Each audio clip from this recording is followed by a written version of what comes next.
नमस्कार विद्यार्थी मित्रांनो, व्यंकटेश एज्युकेशन अँड संस्कृती या आपल्या चॅनेलवर सर्वांचे सहर्ष स्वागत आहे। आजच्या व्हिडिओमध्ये आपण स्कॉलरशिप शिष्यवृत्ती परीक्षा इयत्ता 4 26 एप्रिल 2026 झालेल्या पेपराचे आज आपण ह्याच्या व्हिडिओमध्ये सोडवून घेणार आहोत। व्हिडिओ सर्वांनी शेवटपर्यंत बघा, कारण यातील प्रत्येक प्रश्न आपल्या परीक्षेच्या दृष्टीने महत्त्वाचा आहे। बघा, प्रश्न क्रमांक मराठी, इंग्रजी आणि गणित ह्याची प्रश्नपत्रिका आपण या आधीच्या व्हिडिओमध्ये सोडवून घेतलेली आहे। त्याची लिंक मी या व्हिडिओच्या डिस्क्रिप्शन बॉक्समध्ये दिलेली आहे। आणि या प्रश्नपत्रिकेचे आपण भाग 2 केलेत बुद्धिमत्ता चाचणीचे। पहिले 25 प्रश्न आपण या आधीच्या व्हिडिओमध्ये सोडवलेत, त्याची लिंक या व्हिडिओच्या डिस्क्रिप्शन बॉक्समध्ये दिलेली आहे।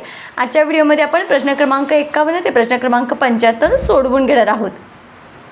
चला तर मग व्हिडिओला सुरुवात करूया। तत्पूर्वी नेहमीप्रमाणे व्हिडिओ आवडल्यास व्हिडिओला लाईक करा, आपल्या मित्रमैत्रिणींना शेअर करा, चॅनलवर नवीन असाल तर चॅनलला सबस्क्राईब करा। बघा, इथे 51वा प्रश्न दिला आहे, ॲना रीनापेक्षा उंच आहे, सारा रिंकूपेक्षा उंच असून रीनापेक्षा उंच नाही, तर सर्वात ठेंगू कोण? बघा, दिलेल्या माहितीनुसार कुणाकुणाची माहिती दिली? ॲना, रीना, सारा, रिंकू, हां एवढीच दिली, ठीक आहे। आता काय सांगितलं, ॲना रीनापेक्षा उंच आहे, ॲना आहे ती रीनापेक्षा उंच आहे। बघा इथे काढलं आहे, सारा रिंकूपेक्षा उंच आहे, ही सारा आहे ती कशी आहे? रिंकूपेक्षा उंच असून रीनापेक्षा उंच नाही, म्हणजे रीनापेक्षा पण छोटी आहे, म्हणजे रीना ही 2 नंबरला येईल आणि ही सगळ्यात उंच। मग सर्वात ठेंगू कोण? तर रिंकू। मग उत्तर आहे पर्याय क्रमांक 1 रिंकू। पुढचा प्रश्न बघा, खालील प्रश्न आकृतीचे पाण्यातील प्रतिबिंब कसं दिसेल ते पर्यायी उत्तर आकृत्यांमधून निश्चित करा। आता आपल्याला माहिती आहे पाण्यातील प्रतिबिंब कसं दिसतं, तर वरचा भाग खाली आणि खालचा भाग वर दिसतो। मग आता इथे याच्यामध्ये बघा, आता ही आकृती येणार नाही कारण ही आहे तशी आहे। मग आपण काय करूया, कट मेथड वापरायची। मग आता याच्यामध्ये बघा, इथे गोल रंगवले, तसे इथे गॅप आहे की नाही, मग ही आकृती येणार नाही। राहिला प्रश्न या दोघांमध्ये। पण बघा, आता हे जर वर केलं तर हा भाग खाली येणार आहे, बरोबर आहे। पण हा जो भाग आहे तो इथे चिटकलेला आहे, इथे चिटकलं आहे का नाही, म्हणून हे पण येणार नाही। मग पाण्यातली योग्य आकृती आहे पर्याय क्रमांक 1। पुढचा प्रश्न बघा, 53वा 267 पाण्यातली आकृती पर्याय क्रमांक 3 मध्ये दाखवलेली आहे। पुढचा प्रश्न, प्रश्नाच्या सुरुवातीला काही पदे दिलेली आहेत, त्यांचा एका समान वैशिष्ट्यावरून एक गट तयार होतो, हे लक्षात घेऊन गटात बसणारे पद पर्यायातून निवडा। बेडूक, मगर, खेकडा हे सगळे कसे आहेत? पाण्यात पण राहतात, जमिनीवर पण राहतात। मग कासव कसा आहे? पाण्यात पण राहतो आणि जमिनीवर पण राहतो, म्हणून यांच्याशी जुळणारा गट कोणता गट आहे? पद कोणते आहे? तर कासव, पर्याय क्रमांक 4। पुढचा प्रश्न, 117 आणि हे 65। आता जर आपण या प्रश्नाचा विचार केला तर आपल्या असं लक्षात येतं की या सगळ्या संख्या या 13ने विभाज्य संख्या आहेत। मग बघा बरं, जर आपण 143ला 13ने भाग घालला तर या 13ने भाग जातो। बघा, 13 एके 13 आणि परत 13 एके 13, म्हणजे 13 गुणिले 11 केलं तर बरोबर 143 येतं। म्हणून आपल्या या प्रश्नाचं योग्य उत्तर आहे पर्याय क्रमांक 3। बघा, आपण जर या बाराखडीनुसार ह्यांचा क्रम लावला तर क्यू किती नंबरला आहे? 17 नंबरला। बघा, क्यू किती नंबरला आहे? 5, 10, 15, 16, 17 नंबरला। आणि यस किती नंबरला आहे? तर यस आहे 19 नंबरला आहे। एल किती नंबरला आहे? 12, एन 14। आता व्ही किती नंबरला आहे? व्ही 21 आणि एक्स आहे तो 24। आता बघा, 17, 18, 19 म्हणजे या दोघांमध्ये 1 चा गॅप आहे, या दोघांमध्ये 1 चा गॅप आहे, या दोघांमध्ये पण व्ही किती नंबरला आहे? 22 नंबरला आहे। बघा, 5, 10, 15, 20, 21, 22 नंबरला व्ही आहे आणि एक्स आहे तो 24 नंबरला, म्हणजे प्रत्येकामध्ये 1 चा गॅप आहे। मग जी किती नंबरला आहे? जी आहे 7 नंबरला आणि आय आहे 9 नंबरला, मग ह्याच्यामध्ये सुद्धा 1 चा गॅप आहे। बघा, जी कुठे आहे? इथे, आणि आय इथे, म्हणजे या दोघांमध्ये सुद्धा 1 चा गॅप आहे, म्हणून मी ते योग्य उत्तर आहे पर्याय क्रमांक 3। पुढचा प्रश्न बघा, आता आपण याचं नीट निरीक्षण केलं तर असं आपल्या लक्षात येतं, बघा गोल बाहेर आहे तर आतमध्ये सुद्धा गोल आहे, फक्त मध्ये वेगळी आकृती आहे। आता इथे पण बघा, चौकोन बाहेर आहे, आतमध्ये पण चौकोन आहे, इथे त्रिकोण आहे, आतमध्ये पण त्रिकोण आहे। मग पर्यायामध्ये बघा कोणत्या आकृत्या सेम आहेत, तर बघा इथे 1 2 3 4 5 6, 1 2 3 4 5 6 7 8 आहेत ना, हे येणार का? नाही येणार. पण इथे बघा ही आकृती येते 1 2 3 4 5 6, 1 2 3 4 5 6, म्हणजे ही बघा ही आणि ही सेम आहे, म्हणून उत्तर आहे पर्याय क्रमांक 4. पुढचा प्रश्न बघा, 58वा प्रश्न बघूया. पुढचा प्रश्न बघा, खालील प्रश्नाकृतीची आरशातील प्रतिमा कशी दिसेल ते पर्यायी उत्तर आकृत्यांमधून निश्चित करा. आता बघा, आरशातली प्रतिमा आपल्याला कशी माहिती आहे? डावा भाग उजवीकडे आणि उजवा भाग डावीकडे दिसतो. मग आता जो हा चंद्र असा आहे तो कसा होणार आहे? या बाजूला या पद्धतीने होणार आहे की नाही, आणि हे सुद्धा कसं इकडे होणार आहे. मग इथे बघा आरशातली प्रतिमा योग्य आहे, पर्याय क्रमांक 2. आपण आरशातल्या आणि पाण्यातली प्रतिबिंब कशी बघायची याचा स्पेशल व्हिडिओ केलेला आहे, तो आपल्या चॅनलवर आहे, तुम्ही तो बघू शकता. पुढचा प्रश्न बघा, PNF ही सुद्धा आरशातली प्रतिमा कशी दिसेल तर पर्याय क्रमांक 1. पुढचा प्रश्न बघा, अजयचे आजचे वय विजयच्या आजच्या वयाच्या दुप्पट आहे. जर अजयचे आजचे वय 24 वर्ष असेल तर त्या दोघांच्या 3 वर्षापूर्वीच्या वयांची बेरीज किती वर्षे असेल? आता बघा, हा अजय आणि हा विजय, दिलेल्या माहितीनुसार अजयचे आजचे वय विजयच्या आजच्या वयाच्या दुप्पट आहे. म्हणजे अजयचे जे आजचे वय आहे ते विजयच्या आजच्या वयाच्या दुप्पट आहे. म्हणजे विजयचं जर x असेल तर अजयचं किती आहे? 2x आहे, बरोबर आहे. अजयचे आजचं वय किती आहे? 24 आहे. तर त्या दोघांच्या 3 वर्षापूर्वीच्या वयांची बेरीज किती वर्ष असेल? ह्या आजचं वय आहे याचं 24, मग बघा दुप्पट आहे, मग ह्याचं निमपट आहे ना, मग 12च्या निमपट 24चे निमपट म्हणजे त्याला 2ने भागूया, मग किती आलं? 12. म्हणजे विजयचं जर आजचं वय 12 आहे तर ह्याचं किती आहे? 24 आहे. ठीक आहे. आता याचं 3 वर्षापूर्वीचं वय काढायचं आहे दोघांचं सुद्धा. मग 3 वर्षापूर्वीचं म्हणून मग 3 वजा करायचे. 4तून 3 गेलं 1, 21 वय, आणि 12तून 3 गेले 9.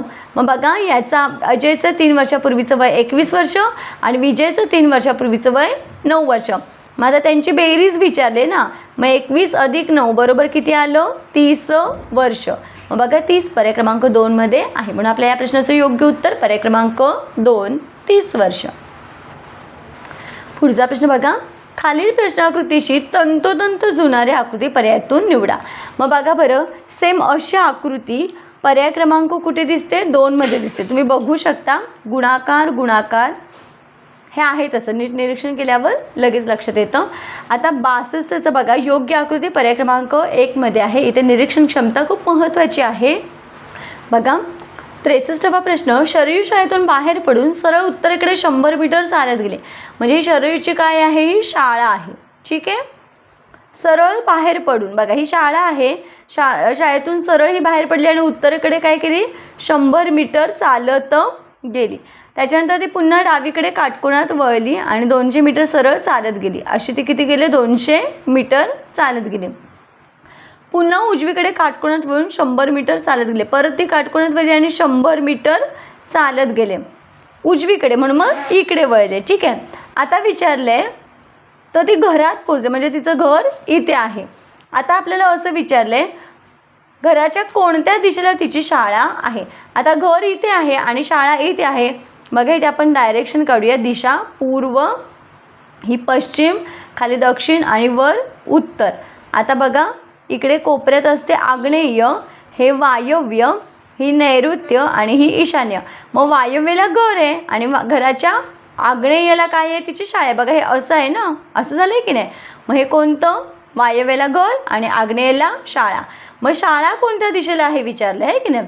मग काय येणार आहे उत्तर? आग्नेय. पर्याय क्रमांक 1 हे आपल्या प्रश्नाचं योग्य उत्तर असेल.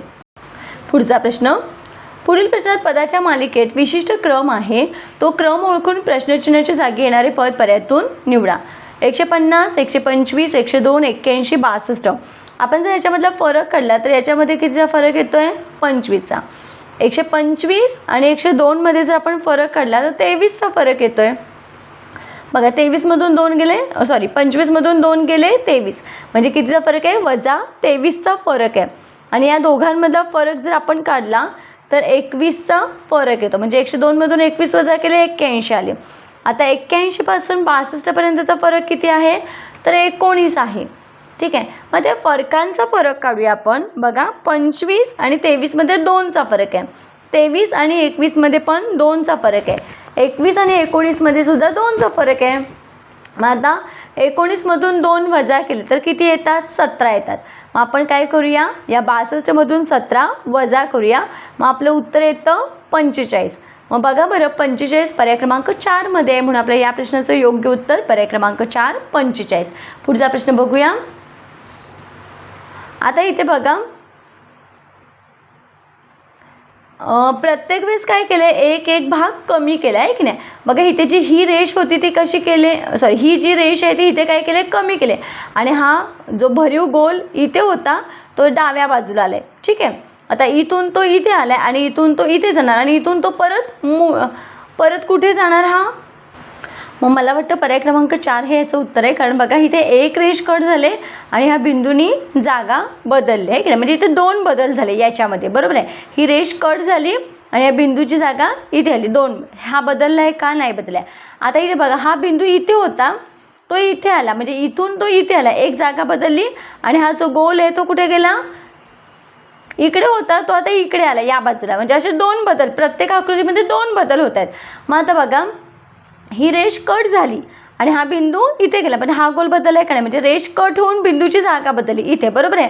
मग आता काय होणार या आकृतीमध्ये, हा बिंदू आहे तो इथे जाणार आणि हा जो गोल आहे तो इथे येणार. म्हणून मग मला असं वाटतं की या आकृतीचं पर्याय क्रमांक 4 हेच योग्य उत्तर असेल. तरी तुम्हाला जर याच्यापेक्षा काही वेगळं उत्तर वाटत असेल तर मला नक्की कमेंटमध्ये कमेंट करून सांगा. पुढचा प्रश्न बघा. इथे भरीव गोल, बदाम, स्टार आणि हे आकृती आहे. आता बघा इथे जी शेवटची आकृती आहे ती पहिल्यांदा आली आणि बाकी सगळे आहेत त्या क्रमाने. बघा इथे पण शेवटचा स्टार आहे तो पहिल्यांदा, बाकी सगळे हे आहेत त्या क्रमाने. मग आता शेवटची आकृती कोणती आहे, बदाम आहे. मग बदाम पहिल्यांदा येणार आणि त्याच्यानंतर स्टार. मग बघा बरं, बदामच्या नंतर इथे स्टार आहे आणि इथे स्टार आहे, म्हणजे हे 2 तर येणार नाही. मग याच्यामध्ये बघा स्टार नंतर हे चिन्ह आहे, म्हणजे हे आणि त्याच्यानंतर हे, म्हणून इथे उत्तर आहे पर्याय क्रमांक 3. पुढचा प्रश्न बघा. प्रश्न 67 68साठी सूचना. पुढील संख्या मालिकेत चुकीचे पद ओळखा. आता बघा या संख्यांचा आपण नीट विचार केला तर बघा 8च्या अगोदर 7, 6, 5, 4, 3. ठीक आहे, हे आहे म्हणजे सगळीकडून वजा 1 केले. आता ह्याच्यामध्ये बघा इथे 0 आहे, 0च्या नंतर 1, 2, 3 आणि इथे हे 4 आणि इथे हे 5. आता बघा मधल्या संख्या बघा इथे 7 आहे, त्याच्या अगोदर 6, 5, 4. मग इथे काय पाहिजे होतं, मधली संख्या 3 पाहिजे होती, म्हणजे इथे 423 पाहिजे होतं आणि 3च्या नंतर 3च्या अगोदर 2. बरोबर आहे. मग इथे 424 ऐवजी 423 पाहिजे होतं, म्हणून इथे चुकीची संख्या कोणती आहे, पर्याय क्रमांक 2 424. पुढचा प्रश्न बघा. आता या संख्यांचं आपण जर नीट निरीक्षण केलं तर आपल्या असं लक्षात येतं बघा 89 आणि 82 याच्यामधला फरक काढला तर 7चा फरक आहे, म्हणजे 89मधून 7 वजा केले 82 येतात आणि 82, 83, 84, 85 ह्याच्यामध्ये 3 मिळवले की 85 येतात. आता परत याच्यामधून किती 7 वजा केले की 78 येतात. बघा मोजू शकता 78, 79, 80, 81, 82, 83, 84, 85 बरोबर 7चा फरक. आणि इथे परत अधिक 3, परत वजा 7 अधिक 3 वजा. आता बघा म्हणजे वजा 7 अधिक 3 वजा 7 अधिक 3चं काय आहे, फरक आहे. पण जर आपण इथे नीट निरीक्षण केलं तर 81मधून 7 वजा केले तर इथे किती येतं, 74 येतं, म्हणजे 75 हे काय आहे, चुकीचं पद आहे. म्हणून मग इथे उत्तर आहे पर्याय क्रमांक 1 75. पुढचा प्रश्न बघा. वरील संख्यामध्ये लगतच्या 2 संख्यांचा गुणाकार 18 येतो अशा किती संख्या आहेत किंवा अशा किती जोड्या आहेत. मग बघा 18 ना, 92 18, 3 × 18, 7 18, 9 दुने 18. मग 1 2 3 4 अशा किती जोड्या आहेत, 4. पर्याय क्रमांक 1 हे आपल्या प्रश्नाचं योग्य उत्तर आहे. पुढचा प्रश्न बघा.